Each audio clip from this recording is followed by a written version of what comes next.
Victoria's perfectly manicured fingers drummed against her Hermes bag as the lawyer announced I'd inherited David's old farmhouse, the same property she'd sneered at, calling it that dumpy shack at Thanksgiving. A flash of crimson tinged her cheeks as she realized her beach mansion and $300 million couldn't buy her way out of what was coming. 3 days later, I unearthed the secret behind her ashen complexion and haunted gaze. If you're hooked already, leave a comment and tell me where you found this story. Now, let me rewind and tell you how a 68-year-old widow stumbled upon her son's meticulously concealed murder, a tragedy everyone else had dismissed as a simple accident. 2 weeks prior, my David had perished in a single-vehicle car crash on Highway 9, late at night, no witnesses. The police report cited driver fatigue. Victoria sobbed theatrically at the funeral, the picture-perfect grieving widow, draped in a black dress that likely cost more than my annual income. My intuition screamed foul play, intensified when she insisted on a private burial. "Just family," she'd declared, dabbing her eyes with a ludicrously expensive lace handkerchief. David had countless friends eager to pay their respects, but Victoria claimed she was too fragile for a large service. The will reading was even more unsettling. David's lawyer, Mr. Patterson, looked genuinely perplexed as he announced the terms. The lion's share of the estate, David's thriving tech company, the Malibu beach house, the vast investment portfolio, all went to Victoria, which seemed logical. She was his wife. Then came the curveball. A bequest for yours truly, Margaret Sullivan. I leave the family farmhouse in Pine Valley, along with all contents therein, to my mother. She will understand its significance. I hadn't visited that farmhouse in 15 years. David bought it as a nostalgic whim, but rarely used it. Victoria wrinkled her nose at its mere mention, dismissing it as rustic with a venomous undertone. "What am I supposed to do with a dilapidated cabin?" I asked Patterson privately after the reading. His expression shifted to grave concern. "David specifically requested that you go there alone, Mrs. Sullivan. He believed you'd know what to do."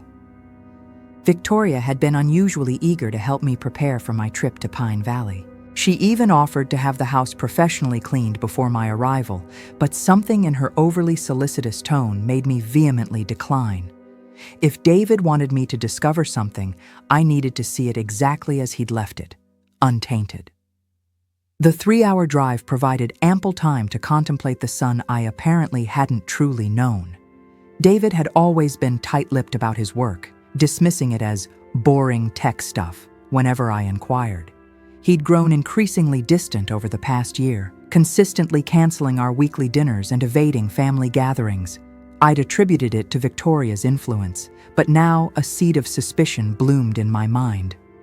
The farmhouse stood at the terminus of a winding dirt road cocooned by dense pines that cast long shadows even in midday. It looked precisely as I remembered: weathered wood siding, wrap-around porch, and that eternally creaky front door that refused to latch properly. Yet as I crossed the threshold, a discordant note resonated. The air was stale, but not with the thick dust of prolonged abandonment. Someone had been present recently, very recently. The coffee pot was still emitting a faint warmth. I stood transfixed in the kitchen, staring at the almost full carafe, an impossible anomaly considering David's been dead for 2 weeks.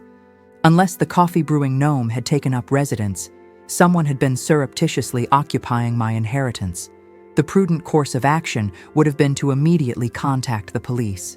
Instead, I did what any sensible grandmother armed with unwavering resolve would do. I poured myself a cup and embarked on an exploration. After all, if they dared to break into my property, they could at least brew a respectable cup of coffee. They did. The living room appeared innocuous enough if one disregarded the peculiar positioning of David's reading chair. It faced the window with an unobstructed view of the driveway, as though someone had been engaged in surveillance. A pair of high-powered binoculars rested on the side table alongside a notebook crammed with license plate numbers meticulously recorded in David's distinctive handwriting. The entries spanned 6 months. The latest entry was dated the day before his alleged accident. "An interesting hobby, David," I muttered, flipping through the pages of painstaking observations. Evidently, my tech executive's son had been moonlighting as an amateur detective. The burning question was, investigating what? I unearthed a fragment of the answer in his upstairs bedroom. Concealed behind a loose floorboard under the bed was a sturdy metal box containing an assortment of documents, photographs, and what seemed to be financial records. However, these were no ordinary financial records.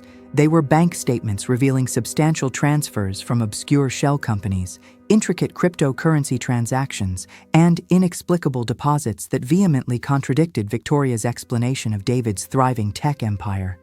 The photographs were even more compelling.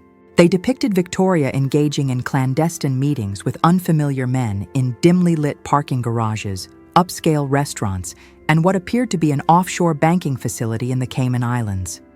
Each image was captured with a telephoto lens, meticulously dated and methodically cataloged. David had been conducting an undercover investigation into his own wife. The most recent photo was stamped just 5 days before his death.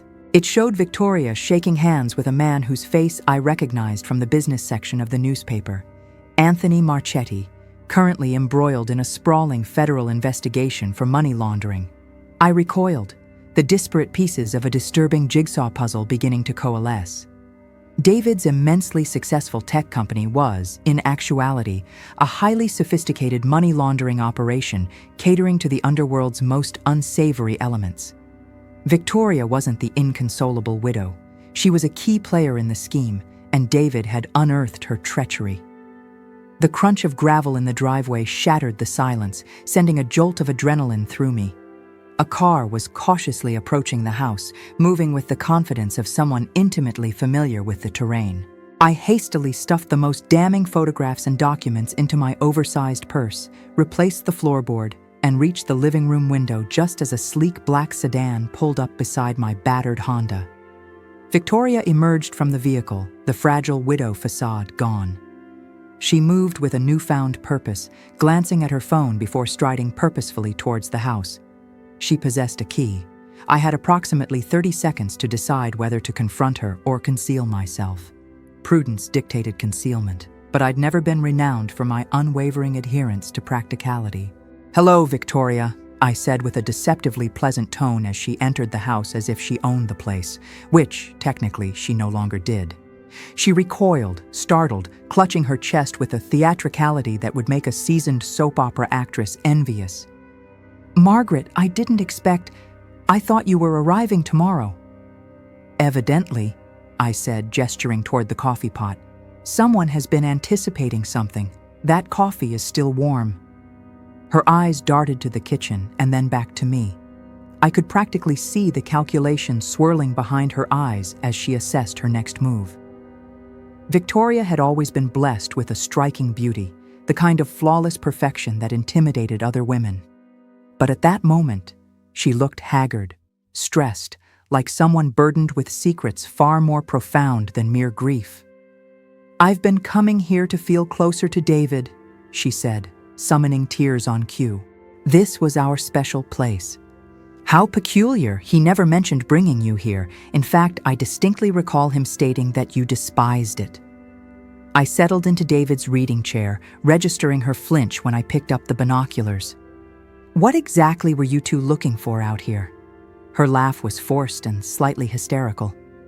"We weren't searching for anything. We were simply enjoying the peace and quiet, with binoculars and surveillance notes." I brandished the notebook. David meticulously documented every vehicle that traversed this road for the past 6 months, including yours, it seems. 12 visits, always on Thursdays, always lasting precisely 2 hours. The tears evaporated, and Victoria's carefully constructed mask crumbled just enough to reveal the cold calculation beneath. "You don't comprehend the magnitude of what you're meddling with, Margaret." David had become increasingly paranoid toward the end, obsessed with conspiracy theories. Conspiracy theories such as money laundering or fabricating financial records? I produced one of the bank statements I'd discovered. This exhibits a $2 million deposit from a company that doesn't legally exist. Victoria, David may have possessed certain eccentricities, but paranoia wasn't one of them. She froze, her face hardening. When she spoke, her voice was devoid of any pretense of grief. "You need to cease your investigation, Margaret, for your own safety." Is that a threat? It's simply practical advice from someone who possesses far more insight into this situation than you do. She moved towards the door, then paused. David was on the verge of committing an act of utter folly, something that would have decimated everything we had painstakingly built together. His death was simply unfortunate timing. The way she emphasized unfortunate timing sent a shiver of dread down my spine. "Are you implying that my son's death wasn't an accident?" A smile crept across her face, a smile that, for the first time since I'd met her, seemed utterly genuine. "I'm suggesting that accidents tend to befall individuals who refuse to cease asking questions." After she departed, I sat in the encroaching darkness, my mind reeling. David hadn't merely been investigating Victoria's business dealings. He'd been meticulously constructing a case against her. All this painstakingly gathered and concealed evidence. He'd been poised to expose their illicit activities. Yet Victoria had anticipated his treachery, and now she stood to inherit everything while he lay buried beneath the earth. I reached for my phone to summon the police, then hesitated. What concrete evidence did I truly possess? Photographs and financial records that could potentially be explained away. The testimony of a grieving mother pitted against a bereaved widow armed with a phalanx of high-powered attorneys. No, I needed irrefutable proof. And I harbored a strong suspicion that David had secreted more than just documents within this house, the basement. That was where David had always concealed his childhood treasures. Valuable baseball cards, vintage comic books, and that illicit bottle of whiskey he'd pilfered from his father's liquor cabinet at the tender age of 16. I'd feigned ignorance of his clandestine hiding spots, but mothers invariably possess an uncanny awareness of their children's activities. Apparently, some habits endure, regardless of age or circumstance. The state-of-the-art security system integrated into the basement wall was certainly not original to this 1940s farmhouse. Concealed behind what appeared to be a simple electrical panel was a sophisticated digital safe, complete with a biometric scanner and enough warning labels to adorn a hazardous materials facility. David's thumbprint would, of course, be useless. However, he'd always embraced a belt and suspenders approach when it came to security. I located the manual override key precisely where I expected it, taped inside the antique mason jar labeled Grandma's Cookies that had belonged to my mother. Some family traditions, it seemed, transcended even money laundering and murder. The safe contained enough incriminating evidence to incarcerate Victoria for multiple lifetimes. Financial records documenting the systematic siphoning of millions from David's legitimate tech company to fund what appeared to be an international cryptocurrency laundering operation, printed email exchanges detailing meetings with known criminals, and a meticulously detailed timeline tracing Victoria's gradual usurpation of every facet of David's business while he was blinded by what he perceived as a loving marriage. But the ultimate prize was David's laptop, still logged in and containing his entire investigation. Video files, recorded conversations, and a comprehensive confession he'd apparently been preparing to present to the FBI. The final video was dated the day before his death. David looked utterly drained, speaking directly into the camera with the weary resignation of someone about to detonate his entire existence. "If you're watching this, Mom, it signifies that I didn't make it to my scheduled meeting with the FBI tomorrow. Victoria is unaware of this safe's existence, but if something befalls me, she'll undoubtedly search for the evidence I've amassed. I need you to understand that everything I did was ultimately for your protection." He paused, running a hand through his hair in the same familiar gesture I'd witnessed since his childhood, whenever he was wrestling with a particularly vexing decision. "Victoria explicitly threatened you, Mom. She stated that if I turned state's evidence, her associates would ensure you paid a severe price. I couldn't allow that to happen. Yet I also couldn't continue feigning ignorance of her actions. Therefore, I formulated an alternative strategy." The video proceeded to elucidate how David had covertly transferred legitimate assets into my name months prior, utilizing the farmhouse inheritance as a smokescreen. Victoria mistakenly believed she was inheriting everything, but in actuality, The vast majority of what she stood to gain were hollow shell companies riddled with debt and federal seizure orders poised for execution. The FBI raid should commence within 48 hours of my death, David continued. I've established an automated system to transmit all this evidence should I fail to check in every 24 hours. Victoria will be apprehended, her associates will be neutralized, and you'll be safe. Your only task is to remain clear of the beach house until this is concluded. The timestamp on the video indicated it had been recorded 18 hours before his demise. 18 hours before Victoria termed his accident. I sank back, grappling with the full implications. My son had orchestrated an elaborate charade, faking his own death to safeguard me and dismantle his wife's criminal enterprise. However, something had gone awry because Victoria remained at large and the FBI raid had failed to materialize, suggesting that David's automated system had malfunctioned and I was in possession of evidence that could potentially expose the most expansive money laundering scheme the federal government had encountered in years. The sound of multiple vehicles ascending the driveway sent a wave of panic through me. Peeking through the basement window, I saw a constellation of headlights, far too many headlights, illuminating the house. Clearly, Victoria had determined I was asking too many questions. 3 black SUVs in the driveway signaled this wasn't a friendly visit. I had approximately 2 minutes before they realized I wasn't responding to their knocks and decided to forcibly invite themselves inside, barely enough time to make a life-altering decision. I seized David's laptop, stuffed the most incriminating evidence into a waterproof bag, and executed a maneuver I hadn't attempted since the age of 12. I crawled out through the grimy basement window. I was eternally grateful for the small mercies and the fact that I diligently attended my yoga classes at the senior center. The woods surrounding the farmhouse were densely overgrown, providing ample concealment, but also familiar, ensuring I wouldn't become hopelessly disoriented. David and I had traversed these trails countless times during his childhood, back when he viewed his mother as the wisest woman in the world, rather than an obstacle to his wife's criminal enterprise. From my concealed vantage point behind a colossal pine tree, I watched Victoria orchestrate her operatives with the precision of a seasoned general. They moved with unnerving efficiency, methodically searching the house room by room.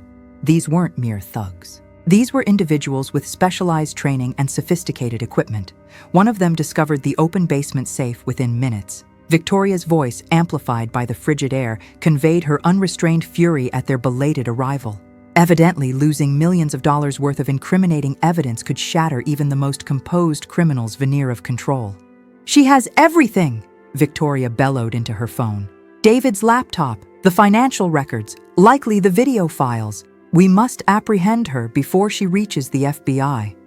The man on the other end must have inquired as to why they hadn't simply eliminated me, because Victoria's response was chilling. "Because we can't determine what automatic triggers David put in place. If his mother perishes under suspicious circumstances, it may activate safeguards we haven't discovered yet. We need to retrieve the evidence first, then fabricate an accident, as we did with David." There it was. Unequivocal confirmation that my son's demise had been a calculated murder, delivered with the same casual indifference one might reserve for discussing the weather. I'd heard enough. It was time to ascertain whether David's backup plan possessed any contingency measures of its own. The hiking trail converged with an old logging road that connected to the main highway approximately 2 miles from the farmhouse. My dilapidated Honda couldn't possibly outrun their SUVs, but perhaps it wouldn't need to. David had always harbored an intense paranoia regarding cell phone tracking, which is why the laptop bag contained something I hadn't laid eyes on in years: a satellite phone. The contact list was sparse, containing only 3 entries, one labeled FBI Morrison, one labeled Insurance, and one labeled Mom Emergency. I attempted FBI Morrison first. A weary voice answered on the second ring. "Morrison. Detective Morrison, my name is Margaret Sullivan. My son David was scheduled to meet with you 2 weeks ago regarding a money laundering investigation." A protracted silence followed. "Mrs. Sullivan, I'm profoundly sorry for your loss. David's death was a terrible tragedy, but our meeting was canceled when unforeseen circumstances arose." "What circumstances?" "Ma'am, I am unable to discuss ongoing investigations, but if you possess any information related to your son's business activities, I would be happy to meet with you first thing tomorrow morning. Detective Morrison, I am currently concealed in the woods behind my son's farmhouse while his widow and several armed associates scour the area for evidence that proves she orchestrated his murder. I fear tomorrow morning might be too optimistic. Another pause, even longer this time. Mrs. Sullivan, what is your exact location? I provided him with the coordinates, along with a condensed summary of the discoveries I'd made in David's safe. Morrison's breathing shifted as I described the incriminating evidence, and I could hear him furiously typing. Ma'am, I need you to remain hidden until we can dispatch units to your location. We have been actively investigating Victoria Sullivan and her associates for the past 8 months, but we lost our inside source when David supposedly died. If you possess his complete files, Detective. My son recorded a video confession stating his intention to turn state's evidence. He also claimed Victoria threatened to kill me if he testified. Does that sound like someone who succumbed to driver fatigue? No, Mrs. Sullivan, it certainly does not. Stay on the line and proceed toward the highway. We're on our way. Through the trees, I could discern the flickering of flashlights as they snaked through the woods. Victoria's people had realized I'd managed to escape and were conducting a systematic search. Regardless of their supposed professionalism, they were about to discover that hunting a 68-year-old woman in terrain she'd intimately known for decades was far more challenging than it appeared. But I had one final call to make. Mom, emergency, connected to a number I didn't recognize, but the voice that answered was heart-stoppingly familiar. Margaret, thank God. Are you safe? David? My legs buckled beneath me. I clung to a tree for support, struggling to process what I was hearing. David, you're supposed to be dead. I am dead, Mom, officially, and it has to stay that way for a few more hours, at least until the FBI finishes rounding up Victoria's entire network. Are you somewhere secure? The overwhelming relief of hearing my son's voice was instantly supplanted by an almost uncontrollable urge to strangle him. Secure? I am currently cowering in the woods behind your farmhouse while your homicidal wife hunts me with what appears to be a small private army. How precisely does this factor into your grand plan? This wasn't supposed to happen this way. You were supposed to find the evidence tomorrow, after all the arrests had been executed. Victoria wasn't supposed to suspect you'd even been to the house. His voice was tight, strained. Mom, I am so sorry. I never intended to place you in harm's way. Where are you? Federal protection. I've been collaborating with the FBI for the past year to construct an airtight case against Victoria and her associates. The car accident was meticulously staged to deceive them into believing their inside source had been neutralized. It was designed to buy us time to amass additional evidence on the rest of the network. I could hear the sounds of approaching vehicles in the distance along the logging road, Morrison's people or Victoria's reinforcements. Either way, my current hiding place was about to become significantly less secure. David, I need to know what magnitude are we talking about here, because your wife just brought enough firepower to effectively invade a small, defenseless country.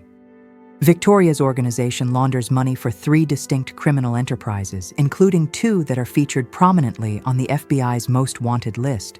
They've terminated individuals for far less than what you stumbled upon tonight. Marvelous. Any other encouraging news you'd care to share while I'm actively running for my life? Actually, yes. The cavalry should be arriving momentarily. I've been tracking your location via the satellite phone, and I've dispatched federal agents converging on your position from 3 different directions. And Victoria's people are also being tracked. Mom, I need you to stay on the line and continue moving toward the highway. Do not trust anyone until you see FBI badges, and above all, do not relinquish possession of that laptop bag, regardless of what transpires. Through the trees, I could see a cascade of flashing lights, a profusion of red and blue, not the stark white searchlights Victoria's operatives had been using. Either the FBI had arrived in force, or Victoria had managed to commandeer a fleet of police cruisers. David, one final question. If this was all an elaborate ruse designed to ensnare the bad guys, then why did it feel like you were saying a final goodbye in that video message? The silence stretched on for so long that I feared the connection had been severed, because I wasn't certain I'd survive the staging of my own death. Mom, Victoria had been having me followed for weeks. If the plan had backfired, if they'd apprehended me before the FBI could extract me. His voice wavered, cracking slightly. I needed you to know that everything I did was motivated by my unwavering desire to protect you, even if it meant you'd despise me for lying. The sound of footsteps crashing through the underbrush grew louder and closer, multiple sets, all moving with deliberate speed. I could never hate you, David, but next time you decide to fake your own death, perhaps provide your mother with a slight heads up beforehand. His laugh was shaky but undeniably genuine. Deal. Now keep moving, Mom, and remember, trust no one until you are face to face with Detective Morrison. He's 6'2", gray hair, and he'll know the password. Baseball cards in the mason jar. The flashing lights were undeniably drawing nearer, and I could hear voices calling my name. Professional voices exuding the kind of measured authority that implied extensive training in hostage negotiation scenarios. I was moments away from discovering whether David's intricate plan had actually succeeded, or whether we'd both unwittingly signed our own death warrants. But first, I intended to have a very serious conversation with my son about the precise definition of protecting your mother. Detective Morrison was exactly as advertised, 6'2", gray hair, and he possessed the sort of calm, reassuring presence that suggested he'd successfully talked more than one person down from the ledge of a very tall building. When he uttered the words, "baseball cards in the mason jar," I nearly wept with unadulterated relief. "Mrs. Sullivan, we need to transport you to a secure location immediately," he said, gesturing towards a black SUV that bore an uncanny resemblance to the vehicles Victoria had arrived in. So there you have it. A 68-year-old grandmother, a fake death, a money laundering scheme, and a whole lot of family secrets bubbling to the surface. But at its heart, this story is about the unbreakable bond between a mother and son, and the lengths we'll go to protect the ones we love. It's about uncovering the truth, even when that truth is dangerous and painful. And believe me, the twists and turns don't stop here. Part 2 is going to be explosive, with even more shocking revelations as Margaret navigates the aftermath and finally brings Victoria to justice. But what did you think? I'd love to hear your reactions. Leave a comment below. What surprised you most? Do you have any questions about Margaret's next move? What about David? Let's get the conversation started. And most importantly, don't forget to subscribe to the channel so you don't miss part 2. Trust me, you're not going to want to miss a single moment as this story unfolds. Click that subscribe button and hit the notification bell so you'll be the first to know when the next chapter drops. Thanks for watching.